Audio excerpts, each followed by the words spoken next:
my God, what is up, you guys? Welcome back to my channel. Today, you guys, we got Draya and Michele in a click today. And you guys, now we're not going to drag this story out because you already know I made my reservations and we're going to talk about it. Now, for some of you who don't know, Draya and Michele made a stupid comment following the whole Tory Lanez and Megan Thee Stallion alleged shooting in her foot. Now, we don't know about that situation. I'm so tired of hearing that situation, so let's get straight to the point. But sis wrote in her stories today. But before I show y'all what she wrote in her stories, I want y'all to see, and let's rewind back as to why she was losing some deals. I predict. I'll take it. I predict that they had some sort of Bobby and Whitney love that, you know, drove them down this Snapped-esque type of road. And I'm here for it. I like that. I want you to like me so much you shoot me in the foot too. Like, but as long what? as, Whoa! Wait, no, that is very Draya-like. Drop a grenade. What the? You want you what? I want you to like me so much that if I'm trying to get out the car and you're like, no, sit your ass in the car, and I'm like, no, I'm out the car. No, you're not. He shoots you in the foot. Wow. Yeah. You gonna fuck. Now I'm not going nowhere. In this moment, how you going? Draya just went viral. Guys. Yeah. I'm just look. She's looking like okay, okay.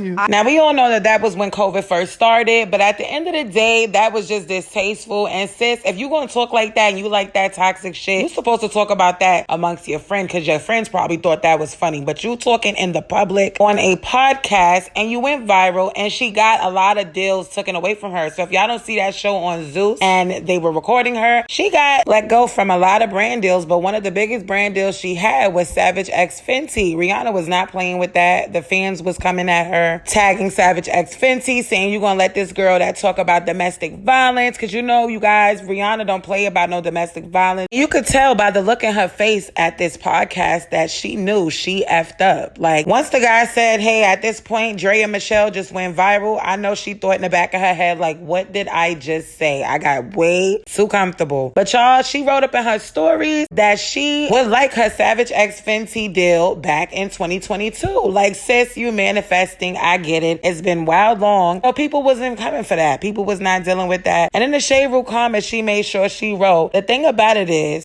I'm human and I make mistakes, but the only difference between me and everyone else is my mistakes were made in front of the world, as well as my consequences. I definitely learned a lot from this experience, and I was adamant about making sure my apology was as loud as a harmful comment. I played myself, made triggering comments, was reprimanded, and apologized all in front of all of y'all. That's growth, bouncing back. And they pinned it, child. Let me tell you something. That HerSavageXFenty money must have been hitting, child, because it's been mad long and sis is missing it. She like, I want to be in HerSavageXFenty. Every time I turn around, I see some influencer in a HerSavageXFenty. But the real question at hand is, do y'all think that HerSavageXFenty should take her back and give her brand deal? And let me tell y'all, in my opinion, I think they should definitely give her brand deal back, because we've all said some stupid things in our past that we can't even take back. But the thing is, if you're a public figure, yes, it's millions of people who have feelings.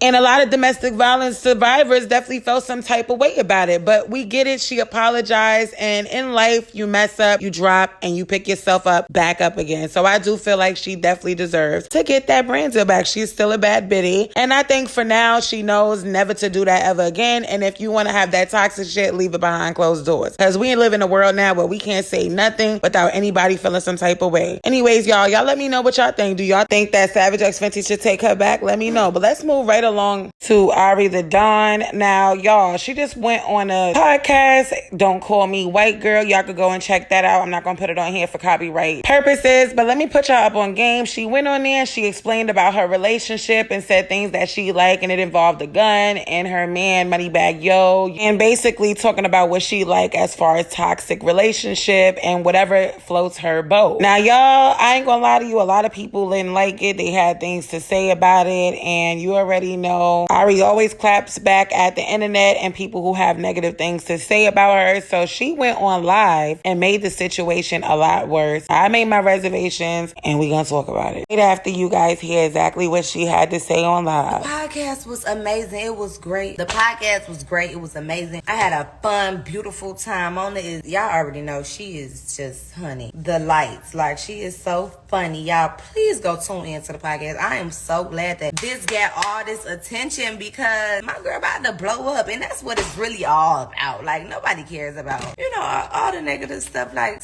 let's stay focused on what this is really about. This is about my girl podcast is going up. Like, it's lit. All y'all with the gun, oh, do you want your man to? Nobody cares because, one, you probably don't even have a man, and two, if somebody wants their man to pull out a gun on them, that's what they want. Like, nobody cares. Joking or not, like, it's none of your business. First of all, that's one. Stop trying to do a thing. Like, why y'all victimize y'all? You ugly and I don't like you.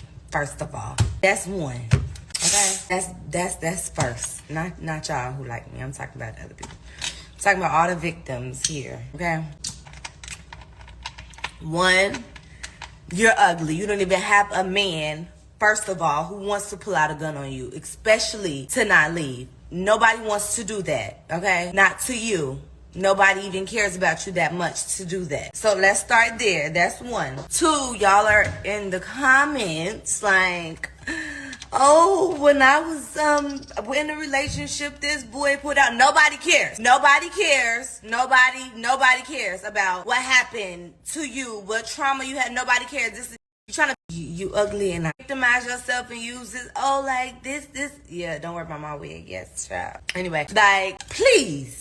Like, please stop. You in the comments, you telling your stories about nobody cares. We do not care. We don't care. We don't care. We do not care at all. Like, we don't care. We don't care. We don't. We just don't care. One time my boyfriend, so what? So what? And now what? Nobody cares. Nobody cares. Y'all trying to victim. You want to be a victim so bad. Why you want to be a victim so bad? I know I look crazy. Y'all don't worry about it. But like, we do not. I swear, I promise to Jesus, we do not care. Like, not this much. We don't care.